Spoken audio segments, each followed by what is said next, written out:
नमस्कार। घड़ी में रात के 9 बज चुके हैं और वक्त हो गया है आपके पसंदीदा बुलेटिन प्राइम टाइम एट 9 का, जहां मिलती है आपको प्रदेश की हर ताजा खबर। आप देख रहे हैं बीबीसी राजस्थान और मैं हूं आपके साथ ईशा से। चलिए शुरुआत करते हैं आज के सबसे अहम खबरों के साथ। डालते एक नजर आज की सुर्खियों पर। दूदू में बाढ़ जैसे हालात, कई गांव जलमग्न, हाईवे बंद। उदयपुर में गौरी का महाकुंभ का आयोजन, 21 टीमों ने किया शानदार गौरी का प्रदर्शन। सांसद दामोदर अग्रवाल के जन्मदिन पर हुए सेवा और विकास के कार्य। उदयपुर में जल जमाव से फंसी स्कूल बस, विधायक मीणा ने लोगों के सहयोग से धक्का लगाकर बाहर निकाली। जयमलसर में देश के पहले बालिका सैनिक स्कूल का निरीक्षण, जल्द शुरू करने के निर्देश। उदयपुर की सबीना सब्जी मंडी में जल भराव, व्यापारियों और किसानों को भारी नुकसान। भरतपुर में घरेलू कलह के बाद दंपति ने की आत्महत्या, पति पत्नी की हुई मौत। तो ये थे आज की बड़ी सुर्खियां। अब बढ़ते हैं खबरों की पूरी रिपोर्ट की ओर विस्तार से। जयपुर के दूदू क्षेत्र में लगातार हो रही भारी बारिश ने कहर बरपाया है, जिससे मोरडा और ममाणा सहित आसपास के कई गांव पूरी तरह से जलमग्न हो गए हैं।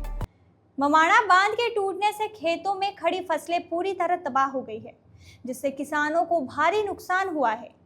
हालात को देखते हुए एसडीआरएफ और पूरा प्रशासनिक अमला मौके पर मौजूद है। पानी के तेज बहाव को रोकने के लिए मिट्टी के कट्टों का इस्तेमाल किया जा रहा है, ताकि हाईवे और बांध को बचाया जा सके। स्थानीय ग्रामीण भी प्रशासन के साथ मिलकर पानी निकासी के प्रयास में जुटे हैं। पानी की अत्यधिक आवक के कारण कई गांवों का संपर्क टूट गया है। सुरक्षा के मद्देनजर नरेना रूपगढ़ स्टेट हाईवे को भी बंद कर दिया गया है। मोरडा सहित आसपास के सभी बांध ओवरफ्लो हो चुके हैं, जिससे पानी का स्तर लगातार बढ़ रहा है और ग्रामीणों में दहशत का माहौल है। ग्रामीण प्रशासन से राहत और बचाव कार्य में तेजी लाने की मांग कर रहे हैं, क्योंकि अगर बारिश इसी तरह जारी रही तो स्थिति और भी गंभीर हो सकती है। मेवाड़ के प्राचीन लोक नृत्य गौरी की इन दिनों उदयपुर में धूम मची है। रक्षाबंधन के अगले दिन से शुरू हुई यह गौरी 40 दिनों तक मेवाड़ के अलग अलग हिस्सों में खेली जाती है। इसी कड़ी में आज उदयपुर में गौरी का महाकुंभ आयोजित हुआ, जिसमें 21 टीमों के सैकड़ों कलाकारों ने अपने नृत्य का जौहर दिखाया। इस खास आयोजन को देखने के लिए बड़ी संख्या में लोग मौजूद रहे। उदयपुर ग्रामीण विधायक फूल सिंह मीणा द्वारा आयोजित इस महाकुंभ में विधायक मीणा ने खुद भी कलाकारों के साथ मंजीरा बजाया और जमकर नृत्य किया, जिसने सभी का ध्यान खींचा। विधायक मीणा पिछले 20 सालों से इस तरह के आयोजन कराते आ रहे हैं। इस वर्ष शहर के आसपास के गांवों से 21 टीमें इस महाकुंभ में शामिल हुई, जबकि पिछले साल 14 टीमें थीं। विधायक मीणा ने कहा कि उनका उद्देश्य इस प्राचीन लोक नृत्य को बढ़ावा देना है। उन्होंने सरकार से गौरी को राष्ट्रीय धरोहर में शामिल करने की मांग भी की, ताकि इसे उचित सम्मान मिल सके और यह कला जीवंत बनी रहे। भीलवाड़ा सांसद दामोदर अग्रवाल का जन्मदिन शहर भर में विभिन्न कार्यक्रमों के साथ मनाया गया। उन्होंने अपने दिन की शुरुआत देव दर्शन और गौ सेवा से की, जहां उन्होंने गायों को पारंपरिक लापसी खिलाकर उनका पूजन किया। इसके बाद उन्होंने डॉक्टर सर्वपल्ली राधाकृष्ण की प्रतिमा पर माल्यार्पण कर उन्हें नमन किया।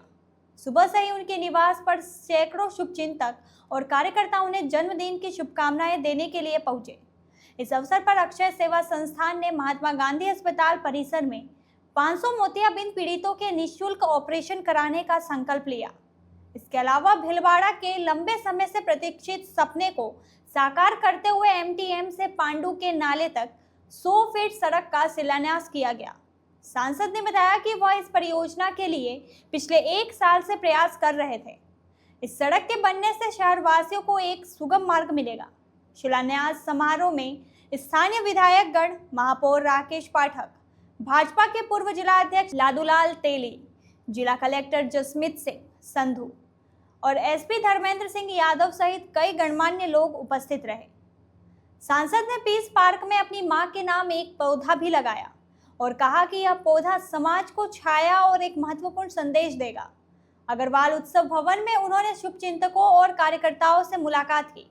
सांसद ने बताया कि उन्हें गृह मंत्री अमित शाह और मुख्यमंत्री भजनलाल शर्मा ने भी फोन कर उन्हें जन्मदिन की शुभकामनाएं दी। अंत में उन्होंने सभी के प्रति आभार व्यक्त करते हुए उनके मंगलमय जीवन की कामना की। आज मेरे जन्मदिवस के अवसर पर अक्षय सेवा संस्था ने एमजी परिसर में जो अनवरतीय सेवा के कार्य करते हैं क्लब फुट के नाम से, ऐसे बच्चों को क्लब फुट लगाने का काम किया। और इन्होंने आज एक संकल्प लिया कि हम 500 मोतियाबिंद से पीड़ित व्यक्तियों के ऑपरेशन करके उनको वापस अच्छी रोशनी देंगे। मैं इनके इस संकल्प की सराहना करता हूं और अक्षय सेवा संस्था इस मिशन में और कामयाब होकर अपना नाम रोशन करे, उसकी कामना करता हूं। इस अवसर पर यहाँ पधारे सभी के प्रति धन्यवाद ज्ञापित। पूछ लो जो पूछ रहा है। कार्यक्रम आज प्रातःकाल से बल्कि कल रात्रि भर भी सैकड़ों लोग आए और मुझे शुभकामना से नवाजा। आज प्रातःकाल सर्वप्रथम देव दर्शन करके गौ सेवा से मैंने दिन प्रारंभ किया। आज माधव गौ सेवा में माधव गौशाला में गायों को लापसी और गाय का पूजन का कार्यक्रम संपन्न हुआ। उसके बाद अनेक स्थानों पर अभिनंदन होते हुए आज भीलवाड़ा के लिए एक बहुत बड़ी सौगात विकास की नींव रखी गई। एमटीएम से पांडू नाला 100 फीट रोड बरसों से भीलवाड़ा का सपना था। मैं पिछले 1 साल से इस काम में लगा हुआ था। हमारे स्थानीय जनप्रतिनिधि, विधायक वगैरह का सहयोग पूरा था और आज बहुप्रतीक्षित रोड के शिलान्यास का कार्यक्रम संपन्न हुआ। उसमें एचटी लाइन जो 11 केवी है उसकी शिफ्टिंग होगी। वहाँ पर पहले नाला बनेगा और फिर एक सुगम मार्ग भीलवाड़ा वासियों को बहुत शीघ्र प्राप्त हो जाएगा। तदुपरांत मैंने आज सर्वपल्ली राधाकृष्णन की मूर्ति पर माल्यार्पण करके शीश नवाया और वहाँ पर भी कुछ कार्यक्रम स्वागत के संपन्न हुए। फिर मैं पीस पार्क में एक पेड़ माँ के नाम के कार्यक्रम में सम्मिलित हुआ, वहाँ पौधा लगाया। मुझे उम्मीद है और मैं चिंता भी करूँगा कि वो पौधा अपने यौवन को प्राप्त करे। तदुपरांत यहाँ फुट क्या बोलते हैं क्लब फुट का कार्यक्रम संपन्न हुआ। अब मैं अपने तयशुदा कार्यक्रम के अनुसार अग्रवाल उत्सव भवन में सायंकाल तक अनेक स्थानों से आने वाले शुभ चिंतकों, कार्यकर्ताओं, नेताओं और हमारे स्वजन बंधुओं से मुलाकात कर उनका आशीर्वाद प्राप्त करूंगा। और आज ही मुझे सायंकाल दिल्ली जाना होगा क्योंकि कल सांसदों की कार्यशाला दिल्ली में है और मेरा सौभाग्य है कि 100 फीट रोड के शिलान्यास के समय मुझे देश के माननीय गृह मंत्री श्री अमित शाह और राजस्थान के यशस्वी मुख्यमंत्री आदरणीय भजन लाल जी का दूरभाष पर शुभकामना का वार्तालाप हुआ। मैं सभी मेरे शुभचिंतक बंधुओं के प्रति कृतज्ञता व्यक्त करता हुआ उनकी प्रति मंगल कामना करता। उदयपुर में लगातार हो रही बारिश के कारण शहर के एकलिंगपुरा अंडर ब्रिज के नीचे जल भराव हो गया, जिसमें एक स्कूल बस फंस गई। बस में 30 से अधिक कॉलेज छात्र सवार थे। इस मुश्किल घड़ी में उदयपुर ग्रामीण विधायक फूल सिंह मीणा खुद मदद के लिए आगे आए और अन्य लोगों के साथ मिलकर बस को धक्का लगाकर बाहर निकाला। यह घटना आज सुबह की है, जब कॉलेज छात्रों को एकलिंगपुरा की तरफ से जा रही थी। तभी वह अंडर ब्रिज के नीचे जमा हुए पानी में फंस गई। उस समय मौके पर कोई और मौजूद नहीं था मदद के लिए। संयोगवश विधायक फूल सिंह मीणा उसी रास्ते से गुजर रहे थे। उन्होंने तुरंत अपनी गाड़ी रोकी और ग्रामीणों के साथ मिलकर बस को बाहर निकालने का प्रयास शुरू किया। काफी मशक्कत के बाद सभी ने मिलकर बस को सुरक्षित बाहर निकाला, जिससे छात्रों और ड्राइवर ने राहत की सांस ली। विधायक की इस पहल की काफी सराहना हो रही है। शिक्षा सचिव और बीकानेर जिला प्रभारी सचिव कृष्ण कुणाल ने जयमलसर में बन रहे देश के पहले राजकीय बालिका सैनिक कन्या विद्यालय पूज्या रामी देवी रामनारायण राठी बालिका सैनिक विद्यालय का निरीक्षण किया। इस दौरान उन्होंने कहा कि यह विद्यालय प्रदेश की लड़कियों के लिए बहुत फायदेमंद साबित होगा और उनमें देश सेवा का जज्बा पैदा करेगा। प्रभारी सचिव ने पूरे स्कूल परिसर का जायजा लिया और अधिकारियों को कई महत्वपूर्ण निर्देश दिए। उन्होंने 100 बच्चियों की क्षमता वाले छात्रावास का निर्माण जल्द से जल्द पूरा करने को कहा। इसके अलावा उन्होंने भवन में आवश्यक मरम्मत कार्य, प्रिंसिपल और वार्डन के आवास का निर्माण और 5 अलग अलग खेल मैदानों व एथलेटिक्स कोर्ट के निर्माण को प्राथमिकता से पूरा करने के निर्देश दिए ताकि जल्द ही इस विद्यालय को शुरू किया जा सके। उन्होंने कहा कि बालिका सैनिक विद्यालय में सभी सुविधाएं राष्ट्रीय मानकों के आधार पर उपलब्ध कराई जाएगी ताकि बच्चियों को बेहतर वातावरण मिले। उन्होंने कार्यों में गुणवत्ता बनाए रखने पर जोर दिया और बताया कि यह सरकार की प्राथमिकताओं में से एक है। यह उल्लेखनीय है कि प्रदेश सरकार ने संभाग स्तर पर सैनिक विद्यालय शुरू करने का फैसला किया है। बीकानेर में यह पहल भामाशाह पूनम चंद राठी ने की है, जिन्होंने 108 करोड़ रुपए की जमीन और भवन शिक्षा विभाग को दान में दिया है। गए थे अभी जयमलसर, जहाँ हमारा अभी आर्मी गर्ल्स का स्कूल प्रस्तावित है, उसमें जो तैयारी है उन सबको देखा है। अभी प्रभारी सचिव होने के नाते अभी जो अतिवृष्टि हुई है उसके चलते शहर में जो काम होने जो रोड्स की साफ़ सफाई की उसके संबंध में पूरा रिव्यू करेंगे। साथ ही बजट की जो कैटेगरी सी की जो अनाउंसमेंट है पिछले 2 साल की, जिसमें भी क्रियान्विति नहीं हो पा रही है, उस पर ध्यान दें। संपर्क में जो पुराने केसेस हैं इस पर हम अभी पूरा चेक करेंगे। जो पुराने केसेस पड़े हुए हैं इन सबको अभी हम पूरी DLOs के साथ मीटिंग। सर, एक बरसात आती है तो बीकानेर खड्डे वगैरह, ये सड़कें वगैरह, क्या कुछ इसमें अभी तक कुछ सुधार नहीं हो, कई साल हो गए इसको देखिए। नहीं, आज इसकी भी उसमें पूरी हम रिव्यू करेंगे, उसको पूरी नगर निगम रिव्यू।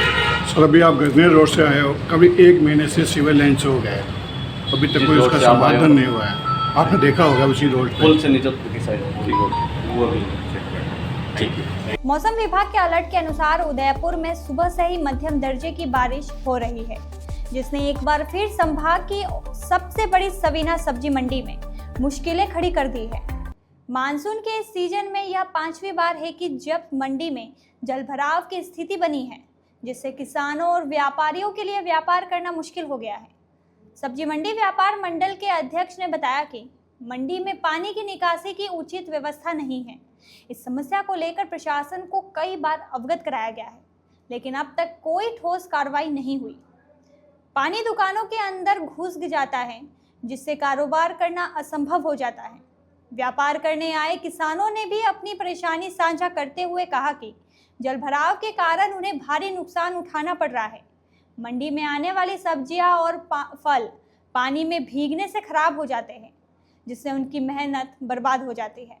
व्यापारियों और किसानों ने प्रशासन से जल्द इस समस्या का समाधान करने की मांग की है, ताकि उनका काम सुचारू रूप से चल सके। भरतपुर जिले के लखनपुर थाना क्षेत्र के गगबाणा गांव में घरेलू विवाद के चलते एक दंपति ने जहरीला पदार्थ खाकर अपनी जान दे दी। जानकारी के अनुसार भरत सिंह और उनकी पत्नी सुनीता के बीच किसी बात को लेकर विवाद हो गया था, जिसके बाद दोनों ने यह घातक कदम उठाया।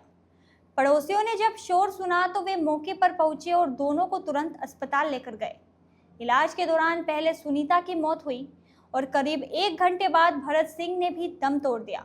मृतक भरत सिंह के भतीजे संजय कुमार ने बताया कि भरत पिछले 5 साल से लकवे से पीड़ित थे और उनका इलाज चल रहा था। संभवतः इसी तनाव के कारण उन्होंने और उनकी पत्नी ने यह कदम उठाया। हालांकि परिवार के अन्य सदस्यों का कहना है कि दोनों शांत स्वभाव के थे और उनके बीच अक्सर कोई बड़ा विवाद नहीं होता था। वहीं भरत के चाचा पुष्पेंद्र सिंह ने बताया कि घटना से कुछ समय पहले ही पति पत्नी के बीच झगड़ा हुआ था। घटना के समय उनका बेटा पवन सिंह अपनी पत्नी के साथ ससुराल गया हुआ था, इसलिए घर पर कोई नहीं था। पुलिस ने दोनों शवों का पोस्टमार्टम करवाकर परिजनों को सौंप दिया है और मामले की आगे की जांच चल रही है। क्या है, ये मेरे अंकल हैं और इनका क्या है, पिछले 4-5 वर्ष से पैरालिसिस से ग्रसित थे। पैरालिसिस से ग्रसित होने की वजह से इन्हें बार बार समस्याएं आती रही। इनका इलाज भी कंटिन्यूस चल रहा है।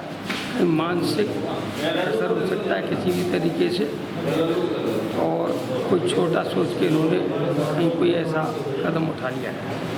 बाकी शांत व्यक्ति के थे। बताया जा रहा है पति पत्नी गृह क्लेश वगैरह कुछ ऐसा? ये ऐसा तो कुछ नहीं, दोनों ही रहते हैं, पति पत्नी नॉर्मल रहते। ऐसा किसी के सुनने में भी नहीं आया, देखने में कोई लड़ता हुआ भी नहीं देखा है इन्होंने कभी। बिल्कुल चाची हमारी बहुत शांत वृत्ति की थी, वो कभी नहीं लड़ी। अब न जाने इन्होंने कैसे सोचा, ईश्वर। तो एक ही बेटा है? बेटा उनका एक ही है। क्या नाम है? पवन कुमार। क्या करता है? वो जयपुर नौकरी करता है। अकेले रहते हैं लोग? अकेले रहते थे गाँव में? हाँ, अभी वो यहीं है, वो अभी नौकरी कर रहा था वहाँ पर जयपुर। में गांव वालों ने बताया कि किसी बात को लेकर कहासुनी हो गई थी। इस बात में दोनों ने गुस्सा में आकर कोई जहरीला पदार्थ खा लिया था। इलाज हेतु RBM अस्पताल भरतपुर लाए थे, जहां दोनों की दौरान इलाज मृत्यु हो गई थी। इस पर पंचायतनामा की कार्रवाई हेतु मैं थाना लखनपुर से श्रीलाल SI रवाना होकर आया हूँ। पंचायतनामा की कार्रवाई की जा रही है। कोई कारण पता लगा क्लेश का? गृह कलेश का कोई ऐसा कोई पता नहीं लगा अभी। दोनों में पति पत्नियों में गृह कलेश हुआ था। तो ये थी आज की बड़ी खबरें। राज्य की हर छोटी बड़ी हलचल को जानने के लिए जुड़िए हमारे साथ रात 9 बजे BBC राजस्थान प्राइम टाइम 8-9 पर। अगर आप भी अपने क्षेत्र, संस्था, समाज या संगठन की खबरें हमारे साथ साझा करना चाहते हैं तो हमें संपर्क करें 9414102499 पर। और राजस्थान की हर ताज़ा जानकारी के लिए फॉलो करें और सब्सक्राइब करें हमारा Instagram व YouTube चैनल BBC राजस्थान।